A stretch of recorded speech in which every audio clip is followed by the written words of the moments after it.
अब कुछ नई दिशा की ओर बढ़ने को हम अग्रसर हैं। एक नई सुनिश्चित दिशा की ओर हम चलते हैं। हम आपको दिखाएंगे हर एक वो नया रास्ता।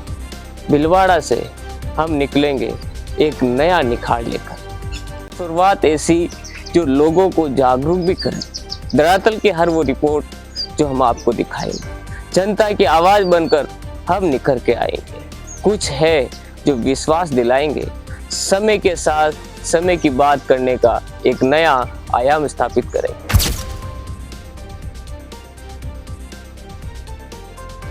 हर जुड़े पहलू हम आपके बीच में लाएंगे। हर उस नेता से रूबरू कराएंगे जो करते हैं विकास की बात, जो करते हैं देश हित की बात। रूबरू होकर उनसे वो सवाल जवाब भी करेंगे। देखते रहिए तकरार।